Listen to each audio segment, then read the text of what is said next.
नमस्कार दोस्तों, बहुत बहुत स्वागत आपका हिमालय एडवेब के इस YouTube प्लेटफॉर्म पर। जैसा कि आप सभी जानते हो, करंट अफेयर्स की सीरीज अपनी चल रही है। 2 पार्ट हो चुके हैं। आज अपन तीसरे पार्ट को कंटिन्यू करेंगे।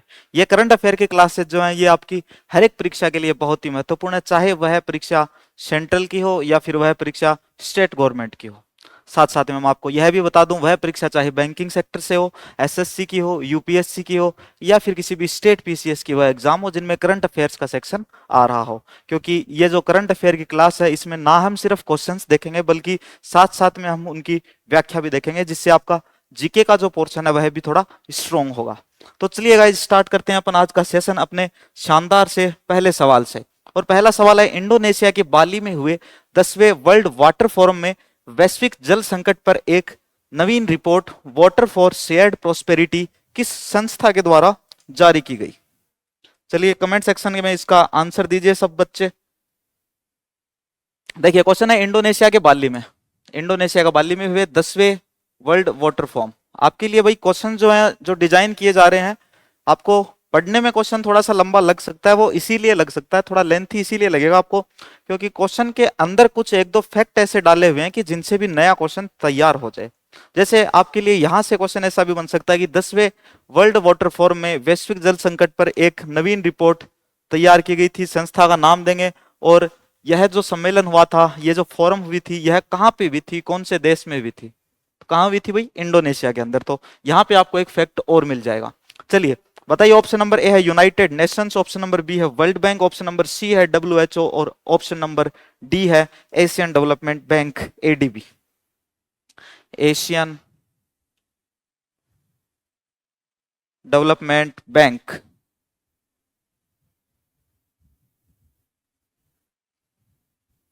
Asian Development Bank. World Health organisation.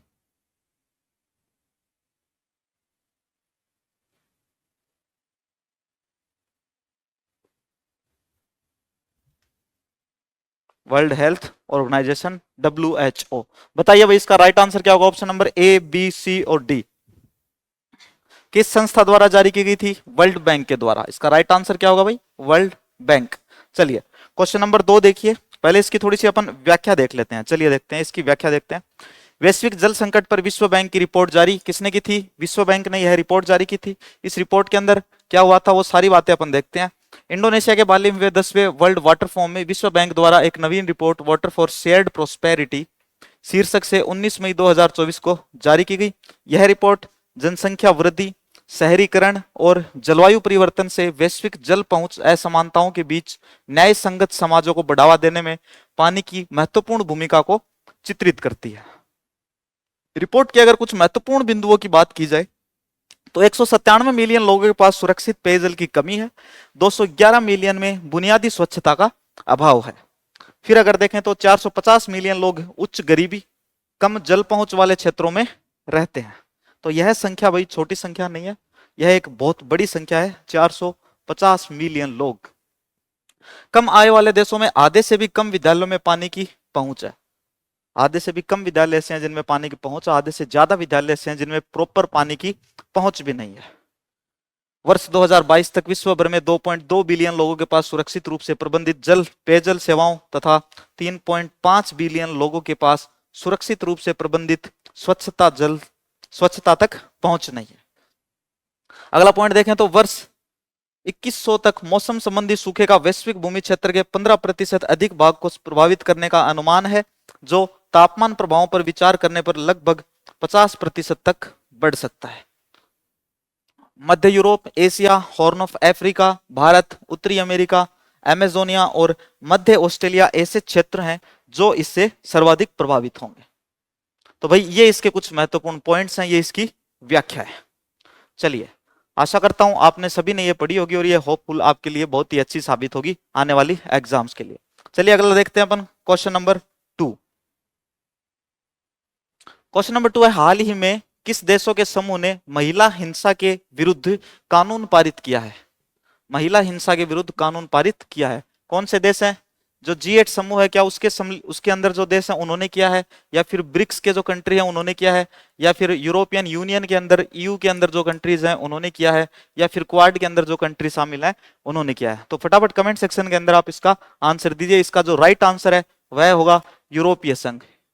ठीक है, यूरोपीय संघ इसका सही उत्तर है कि यूरोपीय संघ के समूह देशों ने महिला हिंसा के विरुद्ध क्या किया है, अभी एक कानून पारित किया है। चलिए देखते हैं इसको थोड़ा सा। महिला हिंसा के विरुद्ध यूरोपीय संघ का पहला कानून पारित। यूरोपीय संघ यूरोपियन यूनियन ने महिलाओं के खिलाफ हिंसा से निपटने के लिए अपना पहला कानून 7 मई 2024 को पारित किया। इसके उद्देश्य क्या है? इस व्यापक कानून का उद्देश्य 27 देशों के यूरोपीय संघ में महिलाओं को लिंग आधारित हिंसा, जबरन विवाह, महिला जननांग विकृति और ऑनलाइन उत्पीड़न से बचाना है। यह कानून पूरे यूरोपीय संघ में साइबर स्टॉकिंग, साइबर उत्पीड़न, साइबर घृणा या हिंसा भड़काने को अपराध मानता है। दंड प्रावधान क्या है इसके दंड प्रावधानों की बात करें तो इस कानून के तहत अपराध की गंभीरता के आधार पर 1 से 5 वर्ष तक की कैद की सजा हो सकती है। यूरोपीय संघ के सदस्य देशों को 3 वर्ष के अंदर इन नए नियमों को अपने राष्ट्रीय कानूनों में शामिल करना आवश्यक है। चलो अगला क्वेश्चन देखते हैं। क्वेश्चन नंबर 3, हाल ही में फोर्ब्स द्वारा जारी सर्वाधिक कमाई करने वाले एथलीट की सूची में शीर्ष स्थान किसने प्राप्त किया? बताइए। ऑप्शन नंबर ए है क्रिस्टियानो रोनाल्डो, जॉन रहम, लियोनेल मेसी और नेमार। इनमें से किसने भाई सबसे ज्यादा क्या पैसे कमाए? सर्वाधिक कमाई वाले एथलीट की सूची में शीर्ष स्थान जो है वह किसने प्राप्त किया था? बिल्कुल ठीक, सबसे ज्यादा किसने करी भाई? क्रिस्टियानो रोनाल्डो, एक फुटबॉलर हैं। चलिए देखते हैं। फोर्ब्स ने जारी की सर्वाधिक कमाई करने वाले एथलीट की सूची। शीर्षक है इसका 2024 के सबसे ज्यादा कमाई करने वाले athlete 2024, the world's highest paid athletes. जारी करता है फोर्ब्स। जारी करने की तिथि है 16 मई 2024। शीर्ष स्थान प्राप्त किया क्रिस्टियानो रोनाल्डो ने। सुप्रसिद्ध अमेरिकी पत्रिका फोर्ब्स द्वारा सर्वाधिक कमाई करने वाले 50 एथलीट की नवीनतम सूची जारी की गई है, जिसमें पुर्तगाली स्ट्राइकर क्रिस्टियानो रोनाल्डो को शीर्ष स्थान प्राप्त हुआ है। तो यहां से आपको एक चीज याद रखनी है कि क्रिस्टियानो रोनाल्डो हैं वो कहां के हैं भाई? पुर्तगाल के। रोनाल्डो ने अपने शानदार कैरियर में चौथी बार फोर्ब्स की सबसे ज्यादा कमाई करने वाले एथलीटों की सूची में शीर्ष स्थान हासिल किया है। 4th टाइम इन्होंने यह स्थान प्राप्त किया, यह उपलब्धि जो है इन्होंने हासिल की है। उन्होंने विगत 12 माह में लगभग $260 मिलियन की कमाई की है। फोर्ब्स के अनुसार सूची में शामिल 50 सर्वाधिक कमाई करने वाले एथलीटों ने विगत 12 माह में लगभग $3.88 बिलियन की कमाई की है। इस वर्ष की सूची में महिला एथलीट अनुपस्थित है।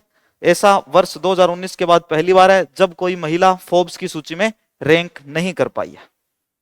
चलिए भाई आगे देखते हैं। क्वेश्चन नंबर 4, दुनिया की सबसे ऊंची खगोलीय वेधशाला। बहुत ही शानदार क्वेश्चन है भाई। टोक्यो अट्टाकामा वेधशाला जिसका नाम है, जिसका हाल ही में उद्घाटन किया गया है, किस महाद्वीप में स्थित है? महाद्वीप की बात हो रही है, कौन से महाद्वीप के अंदर यह स्थित है? ऑप्शन आपके सामने, north America, south America, Asia और अफ्रीका। फटाफट कमेंट सेक्शन के अंदर आप इसका आंसर कीजिए।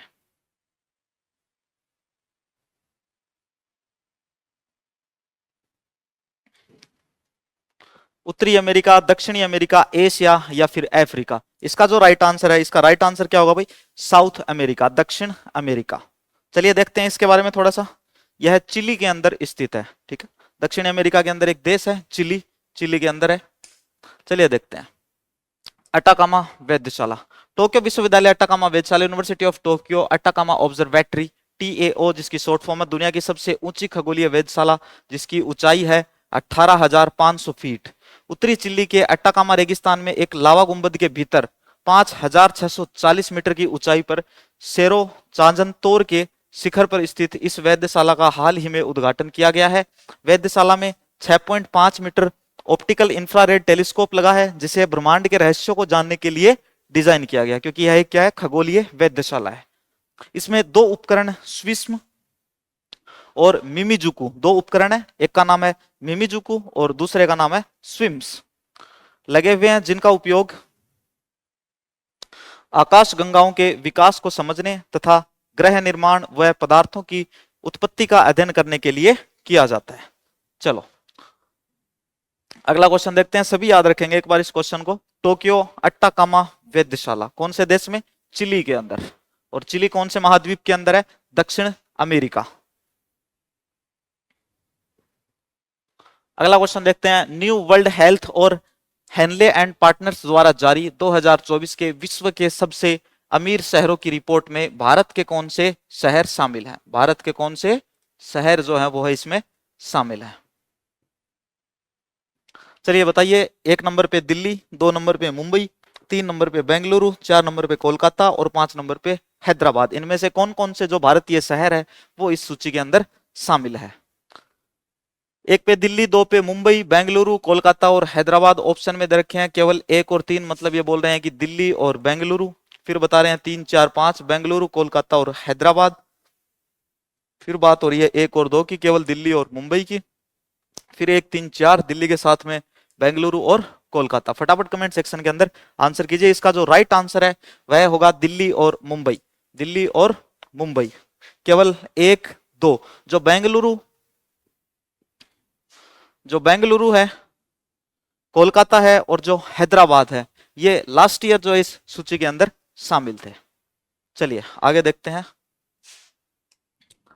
मुंबई और दिल्ली विश्व के शीर्ष 50 सबसे अमीर देशों में, हेनले एंड पार्टनर्स रिपोर्ट शीर्षक विश्व के सबसे अमीर शहरों की रिपोर्ट जारी करता है। न्यू वर्ल्ड हेल्थ वेल्थ और हेनले एंड पार्टनर्स जारी करने की तिथि है इसकी 7वीं। शीर्ष स्थान न्यूयॉर्क सिटी का है। वैश्विक data intelligence firm new world wealth के सहयोग से अंतर्राष्ट्रीय धन प्रवासन विशेषज्ञ हेनले एंड पार्टनर्स द्वारा प्रकाशित रिपोर्ट में भारत के 2 शहरों मुंबई और दिल्ली को दुनिया के सबसे अमीर लोगों के 50 शहरों की सूची में शामिल किया गया है। मतलब दिल्ली और मुंबई के अंदर दुनिया के सबसे 50 जो अमीर लोग हैं वो रहते हैं। दुनिया के सबसे 50 अमीर लोग नहीं, बल्कि दुनिया के ऐसे शहर हैं, ऐसे टॉप 50 शहरों में इनकी गिनती की जाती है जहां पे सबसे ज्यादा अमीर लोग रहते हैं। मुंबई को इस सूची में 24वां स्थान और दिल्ली को इस सूची के अंदर 37वां स्थान दिया गया। तो आप इसको याद रखोगे, दिल्ली का स्थान इसमें 37वां है, वहीं पर मुंबई की बात करें तो उसका स्थान यहाँ पर 24वां है। चलिए अगले क्वेश्चन की तरफ बढ़ते हैं। अपना अगला क्वेश्चन है, 4 दिवसीय कौशल प्रतियोगिता इंडिया स्किल्स 2024 का आयोजन जो कि 15 से 18 मई पे किया गया, कौन से स्थलों पर किया गया था? कौन कौन सी जगह पर इंडिया स्किल्स जो कार्यक्रम था इसका आयोजन किया गया? ऑप्शन है नई दिल्ली, कर्नाटक, हरियाणा, उत्तर प्रदेश, गुजरात और बंगाल। चलिए बताइए। ऑप्शन है आपके सामने 1, 2, 3, 1, 2, 3, 4, 5, 2, 4, 5 है या फिर सभी स्थल? फटाफट कमेंट सेक्शन के अंदर आप कमेंट करके बता देंगे। चलिए बताइए।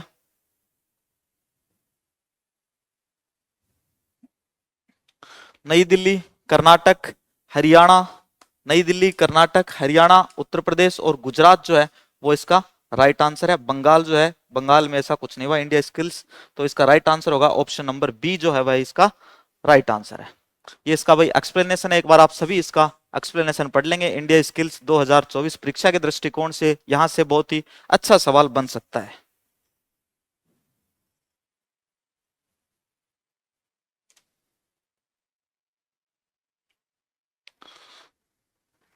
चलिए देखते हैं। आयोजन, देश की सबसे बड़ी 4 दिवसीय कौशल प्रतियोगिता इंडिया स्किल्स 2024 का आयोजन 15 से 18 मई 2024 को किया गया। आयोजन स्थल प्रतियोगिता में 61 कौशलों में परीक्षण किया गया।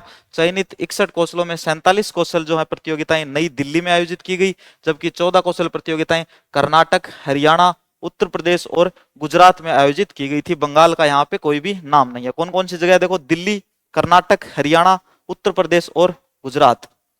दिल्ली, कर्नाटक, हरियाणा, उत्तर प्रदेश और गुजरात, बंगाल का कहीं भी नाम नहीं है। चलिए, आयोजक राष्ट्रीय कौशल विकास निगम के द्वारा इसका आयोजन किया गया। इंडिया स्किल्स 2024 का आयोजन किसके द्वारा किया गया? राष्ट्रीय कौशल विकास निगम के द्वारा, NSDC के द्वारा जो है वह इसका आयोजन किया गया। महत्व क्या है इसका? इस प्रतियोगिता में चयनित प्रतिभाशाली छात्रों को सितंबर 2024 में लियोन, फ्रांस में आयोजित होने वाली वर्ल्ड स्किल्स प्रतियोगिता में भारत का प्रतिनिधित्व करने के लिए उद्योग विशेषज्ञों द्वारा आगे का प्रशिक्षण प्रदान किया जाएगा। विशेष है इसमें हर 2 वर्ष में आयोजित की जाने वाली इंडिया स्किल्स प्रतियोगिता राज्य सरकारों, उद्योग सेक्टर, कौशल परिषदों, राज्य कौशल विकास मिशन, कॉरपोरेट्स और भागीदार संस्थानों के द्वारा समर्थित है। तो भाई ये बहुत ही अच्छा जो है कार्यक्रम का आयोजन किया गया था। यहाँ पे जिन युवाओं के अंदर कौशल है, जिनके अंदर प्रतिभाएं हैं जो निखर के आएंगी, तो उनको एक अच्छा मंच दिया जाएगा। चलिए आगे देखते हैं अपन अगला क्वेश्चन। अगला क्वेश्चन है, भारत सरकार ने लिटे अर्थात लिबरेशन टाइगर्स ऑफ तमिल इलम, लिटे बोलते हैं इसको शॉर्ट फॉर्म में, पर लगे प्रतिबंध को कितने वर्ष के लिए बढ़ा दिया है? यह क्वेश्चन भी भाई बहुत ही अच्छा क्वेश्चन है। क्या इसे 2 वर्ष के लिए बढ़ाया है, 3 वर्ष के लिए, 4 वर्ष के लिए या फिर 5 वर्ष के लिए? जी हाँ, बिल्कुल सही उत्तर, 5 वर्ष के लिए इसको बढ़ा दिया गया है। चलिए देखते हैं इसकी थोड़ी सी व्याख्या देखते हैं। भारत सरकार ने लिटे अर्थात लिबरेशन टाइगर्स ऑफ तमिल इलम पर लगे प्रतिबंध को आगामी 5 वर्ष के लिए 14 मई 2024 को बढ़ा दिया गया है। केंद्रीय गृह मंत्रालय ने अनलॉफुल एक्टिविटी प्रिवेंशन एक्ट 1967 के सेक्शन 3 के सब सेक्शन 1 और 3 को लागू करते हुए प्रतिबंध लगाया था। प्रतिबंध वृद्धि के संबंध में गृह मंत्रालय ने एक अधिसूचना में कहा कि मई 2009 में श्रीलंका ने अपनी हार के बाद लिटे ने इलम तमिलों के लिए एक अलग देश की अवधारणा को नहीं छोड़ा है और वह प्रचार गतिविधियों तथा धन उगाही के माध्यम से गुप्त रूप से इलम के लिए काम कर रहा है। लिटे अब भी ऐसी गतिविधियों में लिप्त है जो देश की अखंडता और सुरक्षा के लिए नुकसानदेह है या फिर एक खतरा बना हुआ है। चलिए क्वेश्चन नंबर अगला, डीआरडीओ ने 29 मई 2024 को भारतीय वायुसेना के सुखोई 30 MK-1 प्लेटफॉर्म से हवा से सतह पर मार करने वाली किस मिसाइल का परीक्षण ओडिशा के तट से किया था? तो क्वेश्चन के अंदर ही, इस क्वेश्चन से ही आप 2-3 क्वेश्चन और बना सकते हैं, इसलिए जो क्वेश्चन है यह आपके लिए आंसर से भी ज्यादा महत्वपूर्ण है। तो ऑप्शन आपके सामने अग्नि 2, अस्त्र 1, रुद्रम 2 या फिर त्रिशूल 2। बताइए इसका राइट आंसर क्या होगा? इसका जो राइट आंसर है वह होगा रुद्रम 2, बिल्कुल ठीक। चलिए थोड़ी इसके बारे में व्याख्या देख लेते हैं। रक्षा अनुसंधान एवं विकास संगठन शॉर्ट फॉर्म में डीआरडीओ ने 29 मई 2024 को प्रातः 11:30 पर भारतीय वायुसेना के सुखोई 30 MK-1 प्लेटफॉर्म से हवा से सतह पर मार करने वाली रुद्रम 2 मिसाइल का ओडिशा के तट पर सफलतापूर्वक परीक्षण किया। इस महत्वपूर्ण परीक्षण ने प्रपल्शन प्रणाली और नियंत्रण एवं पथ प्रदर्शन से संबंधित आंकड़ों की सटीकता पर खरा उतरने के साथ परीक्षण के सभी उद्देश्यों को पूरा किया है। रुद्रम 2 जो है वह एक स्वदेशी रूप से विकसित ठोस ईंधन से चलने वाली वायु प्रक्षेपित मिसाइल प्रणाली है जो शत्रु के कई प्रकार के हथियारों को नष्ट करने के लिए हवा से सतह पर मार करने में सक्षम है। तो आप एक चीज यह याद रखोगे, रुद्रम 2 कैसी मिसाइल है? हवा से सतह पर मार करने वाली मिसाइल है, जिसका परीक्षण कहां से किया गया? ओडिशा के तट से जिसका परीक्षण किया गया था। इस मिसाइल प्रणाली में रक्षा अनुसंधान एवं विकास संगठन की विभिन्न प्रयोगशालाओं द्वारा विकसित की हुई कई अत्याधुनिक स्वदेशी तकनीकों का इस्तेमाल किया गया है। चलिए नेक्स्ट क्वेश्चन देखते हैं, क्वेश्चन नंबर 9।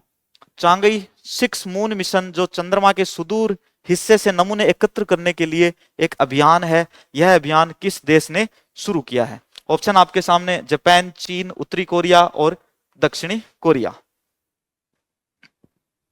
बताइए भाई इसका राइट आंसर क्या होगा? चांगई 6 जो मून मिशन है वह कौन से कंट्री का है? चांगई 6 मून मिशन किसका है भाई? चाइना का।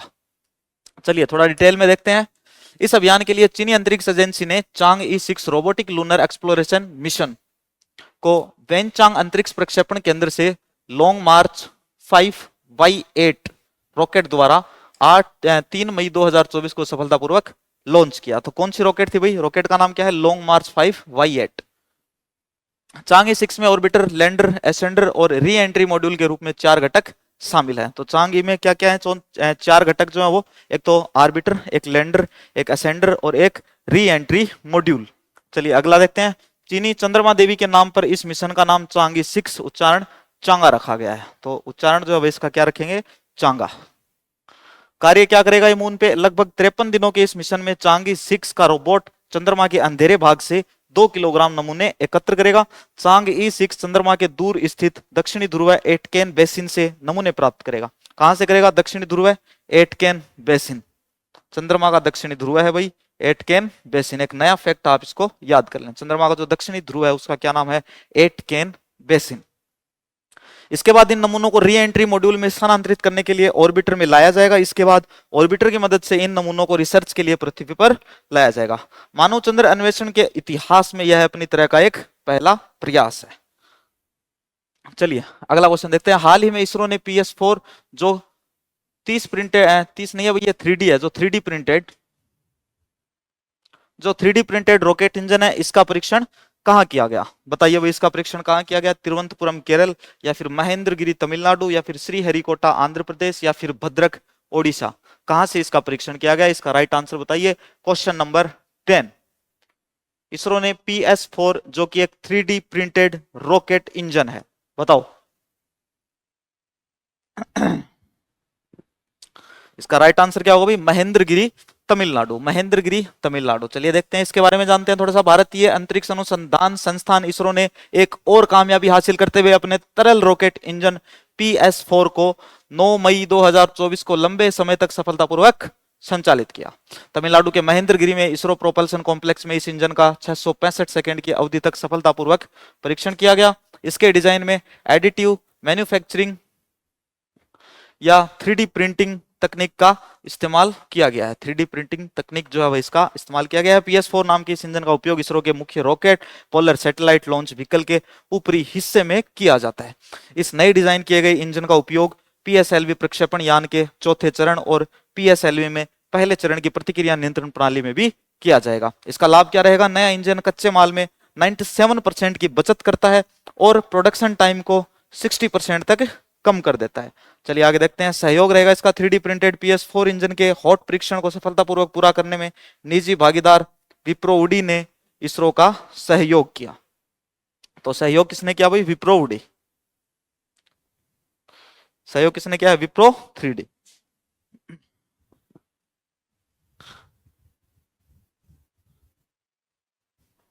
विप्रो 3D ने इसका सहयोग किया। चलिए अगला क्वेश्चन देखते हैं। हाल ही में भारत किस देश के साथ स्थानीय मुद्रा निपटान को शीघ्र पूरा करने पर सहमत हुआ है? Option number A Nigeria, option number B Somalia, option number C Djibouti और ऑप्शन नंबर डी जो है वह है इथियोपिया। तो इसका राइट आंसर क्या होगा भाई? नाइजीरिया, सोमालिया, जिबूती और इथियोपिया। जल्दी बताइए, जल्दी बताइए, फटाफट कमेंट कीजिए भाई, इसका राइट आंसर क्या होगा? हाल ही में भारत जो है उसने नाइजीरिया के साथ स्थानीय मुद्रा निपटान को शीघ्र पूरा करने की सहमति जो है वह जताई है। तो इसका राइट आंसर क्या होगा भाई? नाइजीरिया जो है वह इसका राइट आंसर होगा। भारत और नाइजीरिया आर्थिक संबंधों को और मजबूत करने के लिए local currency settlement system agreement को शीघ्र निपटाने पर सहमत हुए हैं। उक्त सहमति अबूजा में 29 से 30 अप्रैल 2024 को आयोजित भारत नाइजीरिया संयुक्त व्यापार समिति के दूसरे सत्र में बनी। इसके तहत दोनों पक्ष local currency settlement system agreement समझौते को शीघ्र ही अंतिम रूप देंगे। इससे संबंधित समझौता होने के बाद दोनों देशों के बीच स्थानीय मुद्रा निपटान प्रणाली सीमा पार लेन देन के लिए भारतीय रुपए और नाइजीरिया नायरा के उपयोग को बढ़ावा देने में मदद मिलेगी। तो भाई नाइजीरिया की जो करेंसी है उसका क्या नाम है? नायरा। नाइजीरिया की जो करेंसी है उसका क्या नाम है भाई? Naira, Nigerian currency. उल्लेखनीय है कि नाइजीरिया अफ्रीका क्षेत्र में भारत का दूसरा सबसे बड़ा और प्रमुख व्यापारिक भागीदार है। Next question. श्रीलंका ने अपने पूर्वोत्तर क्षेत्र में 484 मेगावाट कौन सी ऊर्जा पवन ऊर्जा स्टेशनों के विकास हेतु किस भारतीय कंपनी के साथ समझौता किया है? कौन से देश ने किया है? श्रीलंका ने किया है। और पूर्वोत्तर क्षेत्र में कितने मेगावाट के पवन ऊर्जा संयंत्र, कितने मेगावाट के पवन ऊर्जा स्टेशन जो है? 484। कितने? 484 मेगावाट के विकास हेतु किस भारतीय कंपनी के साथ समझौता किया है? NTPC, Adani green energy, Reliance power, Tata power. इसका राइट आंसर क्या होगा? Adani green energy. श्रीलंका ने पूर्वोत्तर क्षेत्र में 484 मेगावाट पवन ऊर्जा स्टेशनों के विकास के लिए द्वीप राष्ट्र की सरकार और अडानी ग्रीन एनर्जी के बीच 20 साल के बिजली खरीद समझौते को मंजूरी मई में दे दिया। समझौते के अनुसार श्रीलंका सरकार कंपनी को प्रति किलोवाट घंटे 8.26 सेंट का भुगतान करेगी। अगर थोड़ा सा पृष्ठभूमि की बात करें अपन, तो ये चीजें भी अपन साथ साथ में देखेंगे। अरबपति गौतम अडानी की अगुवाई वाली अक्षय ऊर्जा कंपनी को श्रीलंका के उत्तरी प्रांत में 2 पवन ऊर्जा संयंत्रों के विकास में $442 मिलियन का निवेश करने की मंजूरी फरवरी 2023 में दी गई थी। अडानी द्वारा निर्मित इन अक्षय ऊर्जा संयंत्रों की कुल क्षमता 484 मेगावाट है। न्यूज फैक्ट: अडानी समूह वर्तमान में कोलंबो में $700 मिलियन की लागत वाली एक टर्मिनल परियोजना पर काम कर रहा है, जो श्रीलंका का सबसे बड़ा बंदरगाह होने वाला है। चलिए अगले क्वेश्चन की तरफ बढ़ते हैं। अगला क्वेश्चन है अपना 23-24 मई 2024 को डेजर्ट नेशनल पार्क जैसलमेर में गोडावण का वाटर होल सर्वेक्षण किया गया। जो सर्वेक्षण किया वो कौन सा था? वाटर होल सर्वेक्षण की बात यहाँ पे कर रहे हैं। वाटर होल सर्वेक्षण किया गया। सर्वे के अनुसार गोडावणों की संख्या कितनी है? अगर वैसे कुल गोडावणों की संख्या की बातचीत की जाए तो कुल गोडावणों की जो संख्या है वह है 128 गोडावण। और अपने को बताना है जो वाटर होल जो सर्वेक्षण हुआ है, वाटर होल सर्वेक्षण की अकॉर्डिंग कितनी है। Option number A 54, option number B है 44, ऑप्शन नंबर सी है 64 और ऑप्शन नंबर डी है 74। इसका जो राइट आंसर होगा वह होगा भाई 64। चलिए इसकी थोड़ी सी व्याख्या देख लेते हैं। विलुप्त होने के कगार पर पहुंचे राज्य पक्षी गोडाउन ग्रेट इंडियन बस्टर्ड जिसको कहते हैं का वार्षिक जल सर्वेक्षण वाटर होल सर्वे किया गया डेजर्ट नेशनल पार्क जैसलमेर में। कब किया गया? 23 से 24 मई को। इस वाटर होल सर्वे में गोडाउन की संख्या कितनी पाई जाएगी? 64। सर्वेक्षण के दौरान 21 ग्रेट इंडियन बस्टर्ड को रामदेवरा क्षेत्र में गिना गया, जबकि 43 को जैसलमेर के सिपला, सुदासरी, गाजई माता, जमरा, चौहानी और बरना क्षेत्रों में देखा गया। विगत वर्ष 2022 की जनगणना में 42 गोडाउन पक्षियों की गिनती वाटर होल तकनीक से की गई थी। सर्वे में 1000 से अधिक चिंकारा, 30 रेगिस्तानी बिल्लियां, 150 लोमड़ियां और 100 से अधिक गिद्धों की गिनती की गई है। तो वाटर होल सर्वेक्षण के आधार पर कितने किए गए भाई? गोडाउनों की संख्या कितनी पाई गई है? 64, 64। अगला क्वेश्चन देखते हैं। राजस्थानी भाषा साहित्य पुरस्कार समारोह का आयोजन अखिल भारतीय राजस्थानी भाषा मान्यता संघर्ष समिति तथा नेम प्रकाशन के संयुक्त तत्वावधान में जून 2024 कहां आयोजित किया गया? कौन से जिले के अंदर वह इसका आयोजन किया गया? ऑप्शन है भाई नागौर, जोधपुर, बीकानेर या फिर जयपुर। तो इसका राइट आंसर क्या होगा भाई? नागौर। नागौर के अंदर एक जगह है जिसका नाम है डेह। डेह नागौर के अंदर इसका आयोजन किया गया, डेह। चलिए इसके बारे में थोड़ा सा डिटेल से जान लेते हैं। रूपचंद समदड़िया स्मृति राजस्थानी भाषा सेवा शिखर सम्मान 6.5 दशकों की श्रेष्ठ साहित्य सेवा के लिए किसको दिया गया भाई? प्रोफेसर जहूर खां मेहर, जो जोधपुर को प्रदान किया जाएगा। जहूर खां मेहर, जोधपुर। राजस्थानी भाषा साहित्य पुरस्कार समारोह का आयोजन अखिल भारतीय राजस्थानी भाषा मान्यता संघर्ष समिति तथा नेम प्रकाशन के संयुक्त तत्वावधान में डेह नागौर में जून 2024 में किया गया। पुरस्कार राशि रूपचंद समदड़िया राजस्थानी विशेष सेवा शिखर सम्मान के लिए 51,000 की राशि पुरस्कार स्वरूप प्रदान की जाएगी। शेष सभी 27 को 11,000 की नगद राशि पुरस्कार स्वरूप प्रदान की जाएगी। चलिए अगला क्वेश्चन देखते हैं। हाल ही में मुकुंदरा व रामगढ़ विषधारी टाइगर रिजर्व में चीतलों को किस जगह से शिफ्ट किया गया है? चीतल की बात हो रही है, कहां पे शिफ्ट किया गया है इनको? मुकुंदरा में और रामगढ़ विषधारी टाइगर रिजर्व के अंदर। तो इनको कहां से शिफ्ट किया गया है भाई बताइए? ऑप्शन आपके सामने सरिस्का टाइगर रिजर्व, कुंभलगढ़ वन्य अभ्यारण्य, रणथंबोर राष्ट्रीय उद्यान या केवलादेव राष्ट्रीय पक्षी उद्यान। तो इसका जो राइट आंसर होगा वह क्या होगा भाई? केवलादेव राष्ट्रीय पक्षी उद्यान, भरतपुर। चलिए देखते हैं। भरतपुर के केवलादेव राष्ट्रीय पक्षी उद्यान घना से मुकुंदरा और रामगढ़ विषधारी टाइगर रिजर्व में चीतलों को शिफ्ट किया जा रहा है।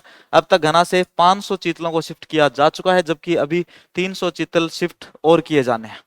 इनमें 350 चीतल मुकुंदरा टाइगर रिजर्व और 150 चीतल रामगढ़ विषधारी टाइगर रिजर्व में भेजे जा चुके हैं। वस्तुतः केवलादेव राष्ट्रीय पक्षी उद्यान से कुल 800 चीतलों को 3 टाइगर रिजर्व में शिफ्ट किया जाना है। इनमें मुकुंदरा में 500, रामगढ़ विषधारी में 150 और केलादेवी टाइगर रिजर्व में 150 चीतल जो है वो शिफ्ट किए जाने हैं। तो यहां से आपका इस प्रकार से भी क्वेश्चन बन सकता है भाई,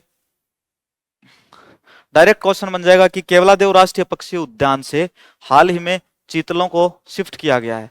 निम्न में से वह कौन सा उद्यान है, कौन सा अभ्यारण्य है जहां पर चीतलों को शिफ्ट नहीं किया गया है? क्योंकि 3 में शिफ्ट किया गया है, तो आपको वो 3 नाम जो है वो तीनों के तीनों अच्छे से याद रखने हैं। एक तो भाई मुकुंदरा, एक है रामगढ़ और एक है केला देवी। चलिए देखते हैं कौन कौन से हैं। एक केला देवी आ गया, एक रामगढ़ विषधारी और एक मुकुंदरा। चीतलों की शिफ्टिंग में अफ्रीकी तकनीक बोमा का उपयोग किया जा रहा है। इससे अभी तक एक भी चीतल जो है जिसको हानि नहीं पहुंची है। बोमा तकनीक होती है भाई, एक जो चीतल होते हैं इनको खाने के लिए चारा वगैरह जो है, जो भी चीजें इनके खाने की होती है वो सारी चीजें इनके सामने रखी जाती है। फिर ये धीरे धीरे स्टेप बाय स्टेप आते हैं। फिर वो चीज जो है खाने की उसको पिंजरों तक पहुंचाई जाती है और फिर जैसे ही ये पिंजरे के अंदर आते हैं तो उस पिंजरे को बंद कर देते हैं, जिसको क्या बोलते हैं? बोमा तकनीक। यह एक अफ्रीकन तकनीक है, बोमा तकनीक। चलिए आगे देखते हैं। हाल ही में विधानसभा अध्यक्ष वासुदेव देवनानी ने विधानसभा की 15 समितियों की घोषणा की है। इनमें से सदाचार समिति के अध्यक्ष किसे नियुक्त किया गया है? 15 की घोषणा इन्होंने अभी की है और 4 समितियां जो है वो पहले से बन चुकी हैं। तो इनमें से सदाचार समिति के अध्यक्ष की बात कर रहे हैं। विधानसभा में सदाचार समिति के अध्यक्ष किसे नियुक्त किया गया है? राइट आंसर क्या होगा भाई इसका? हरीश चौधरी। हरीश चौधरी को भाई किया गया है। हरीश चौधरी जो है भाई इसका राइट आंसर होगा। चलिए इसके बारे में थोड़ा सा अपन डिटेल से देख लेते हैं। देखो, नियम समिति के वासुदेव देवनानी अध्यक्ष हैं, सदाचार समिति के हरीश चौधरी हैं, स्थानीय निकायों और पंचायती राज संस्थाओं संबंधी समिति है उसके हरी सिंह रावत हैं, विशेषाधिकार समिति के पुष्पेंद्र सिंह है, अधीनस्थ विधान संबंधी समिति के अनीता बधेल, याचिका समिति की अगर अपन बात करें तो याचिका समिति के हमीर सिंह भायल, और वहीं पर सरकारी आश्वासनों संबंधी जो समिति है उसके जितेंद्र कुमार जो गोठवाल हैं वह इसके अध्यक्ष नियुक्त किए गए हैं। प्रश्न एवं संदर्भ समिति के संदीप शर्मा, पर्यावरण संबंधी समिति जो उसके दयाराम परमार, पुस्तकालय समिति के सुरेंद्र सिंह राठौड़, महिलाओं एवं बालकों के कल्याण संबंधी समिति है उसकी शोभा चौहान, पिछड़ा वर्ग के कल्याण संबंधी समिति केसाराम चौधरी, अनुसूचित जाति कल्याण समिति के डॉक्टर विश्वनाथ मेघवाल, अनुसूचित जनजाति कल्याण समिति के हैं फूल सिंह मीणा, अल्पसंख्यकों के कल्याण संबंधी जो समिति है उसके पब्बा राम बिश्नोई, और जो जनलेखा समिति है जो अब 4 समितियां जो पहले से गठित की जा चुकी है, जनलेखा समिति के टीकाराम जूली, प्राकलन समिति के अर्जुन लाल जीनगर, और प्राकलन समिति ख के श्रीचंद करपलानी, और फिर राजकीय उपक्रम समिति जो है इसके कौन है, कालीचरण सर्राफ। चलिए अगला क्वेश्चन देखते हैं। राजस्थान में फोरेंसिक साइंस यूनिवर्सिटी की स्थापना कहाँ की जाएगी? फोरेंसिक साइंस यूनिवर्सिटी की स्थापना भाई कहाँ की जाएगी? 100 एकड़ के अंदर, जयपुर के अंदर। चलिए देखते हैं। विश्वविद्यालय में 10 से अधिक रिसर्च ब्लॉक बनाए जाएंगे, इनमें फोरेंसिक बायोलॉजी, सीरोलॉजी और डीएनए फिंगरप्रिंटिंग पर शोध होगा। इसके अलावा इसमें cyber forensic, cyber crime investigation, cyber security, artificial intelligence, machine learning, drone forensic पर अनुसंधान किया जाएगा। Lie detection, narco test, brain mapping पर भी यहाँ रिसर्च किया जा सकेगा। फोरेंसिक साइंस यूनिवर्सिटी के निर्माण के बाद ED, CBI, IB, NIA, DRI के अफसरों को ट्रेनिंग के लिए अन्यत्र जाने की आवश्यकता नहीं होगी। तो कहां की जा रही है भाई? जयपुर के अंदर। राजस्थान में फोरेंसिक साइंस यूनिवर्सिटी की स्थापना कहां की जाएगी? जयपुर जो है भाई इसका राइट आंसर है। चलिए अगला क्वेश्चन देखते हैं। अगला क्वेश्चन है, हाल ही में आयोजित world para athletic grand prix 2024 में कांस्य पदक विजेता बंटी जांगड़ का संबंध राजस्थान के किस जिले से है? बंटी जांगड़ का संबंध राजस्थान के चूरू जिले से। चूरू, सीकर, झुंझुनू, नागौर। राइट आंसर क्या होगा इसका? चूरू के हैं बंटी जांगड़। चूरू जिले गांव थिरपाली बड़ी निवासी 22 वर्षीय दिव्यांग खिलाड़ी बंटी जांगड़ ने world para athletics grand prix में कांस्य पदक जीता है। तो आप याद रखेंगे बंटी जांगड़ ने कौन सा पदक जीता है भाई? कांस्य पदक। मोरक्को में 26 से 28 अप्रैल 2024 को आयोजित उक्त प्रतियोगिता में बंटी ने 183 सेंटीमीटर ऊंची कूद जंप लगाकर देश के लिए कांस्य पदक जीता है। तो बंटी जी को बहुत बहुत बधाई हमारी तरफ से, उन्होंने देश का नाम रोशन किया है। ऑल द बेस्ट, भविष्य में आप और भी अधिक पदक जीत के देश के नाम करें। 19वां क्वेश्चन है, 4 से 11 मई 2024 को मलेशिया के इपोह में आयोजित अजलान शाह कप का संबंध किस खेल से है? बहुत ही अच्छा क्वेश्चन है। 4 से 11 मई 2024 को मलेशिया के इपोह में इसका आयोजन हुआ था और कप का नाम है अजलान शाह कप 2024। तो इसका संबंध, इस कप का संबंध कौन से खेल से? इस प्रकार के जो क्वेश्चन हैं ये अक्सर एसएससी में पूछे जाते हैं कि इस कप का संबंध कौन से खेल से है, या फिर एक वर्ड दे देते हैं कि ये वर्ड है और इसका संबंध कौन से खेल से है। देखते हैं, तो लिए बताइए आप, इसका संबंध कौन से खेल से है?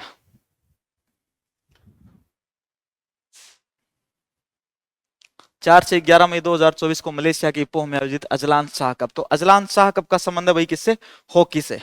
हॉकी से इसका संबंध है। देखते हैं, अजलान शाह कप 2024 वर्ष 2024 का सुल्तान अजलान शाह कप के लिए टूर्नामेंट 4 से 11 मई 2024 को मलेशिया के इपोह में खेला गया, जिसका फाइनल मैच जापान और पाकिस्तान के मध्य हुआ। 11 मई को खेला गया, जिसमें पाकिस्तान को निर्धारित समय में 2-2 से बराबर रहने के बाद पेनल्टी शूट आउट में 4-1 से हराकर जापान पहली बार यह टूर्नामेंट जीतने में सफल रहा।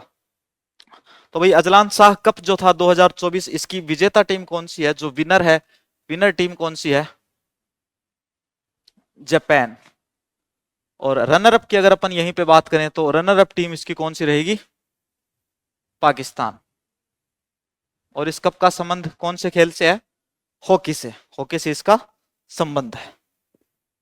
19 क्वेश्चन हो गए अपने। आज का अंतिम क्वेश्चन आपके सामने, जीएसटीएटी जिसकी फुल फॉर्म होती है गुड्स एंड सर्विस टैक्स, यहां तक आप सभी को पता था जीएसटी की फुल फॉर्म। उसके बाद में एटी का मतलब है एपिलेट ट्रिब्यूनल, ठीक है? एपिलेट ट्रिब्यूनल के पहले अध्यक्ष के रूप में किसे नियुक्त किया गया है? बहुत ही शानदार क्वेश्चन है भाई, बहुत ही शानदार। अब की बार यह पेपर को जरूर हिट करेगा, पेपर में यह क्वेश्चन आने की पूरी संभावना है,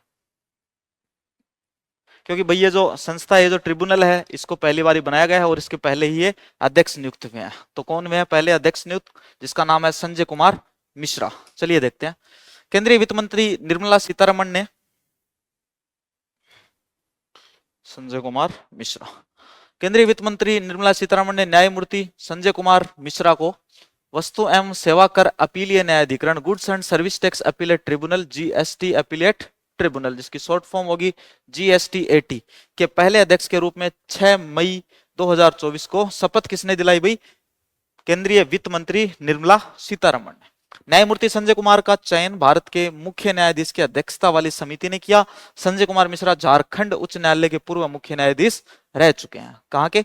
झारखंड हाई कोर्ट के। चलिए कुछ साइलेंट फीचर्स जो है, कुछ पॉइंट्स हैं वो देख लेते हैं अपन।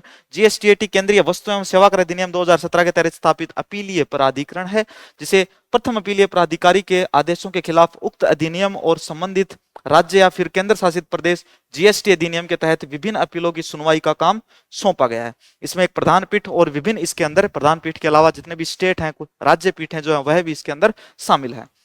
जीएसटी परिषद की मंजूरी के अनुसार सरकार ने जीएसटी-एटी की प्रधान पीठ को नई दिल्ली में, जो इसकी जीएसटी की प्रधान पीठ है जीएसटी-एटी,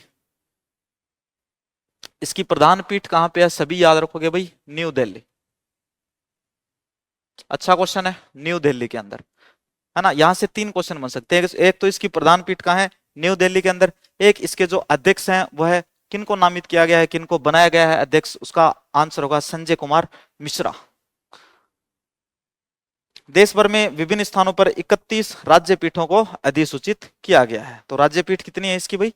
31 जो है वो इसकी राज्य पीठ है। तो चलिए गाइज, आज का सेशन अपना खत्म हुआ। कमेंट सेक्शन में एक बार आप कमेंट करके जरूर बता देंगे कि अगर आपको किसी भी प्रकार से कोई भी मैटर और ऐड करवाना हो या कुछ मैटर हटवाना हो, किसी प्रकार का कोई ऑब्जेक्शन हो, तो आप कमेंट सेक्शन के अंदर बता सकते हैं। अगर आपको सेशन अच्छा लगता है तो इसको अपने फ्रेंड्स के साथ में जरूर शेयर करें, वीडियो को लाइक जरूर कर दें। जो बच्चे नए हैं वो चैनल को सब्सक्राइब जरूर करते हैं। मिलते रहेंगे इसी प्रकार के करंट अफेयर्स की सीरीज के साथ में। चलिए जल्दी मिलते हैं, तब तक के लिए बाय, धन्यवाद।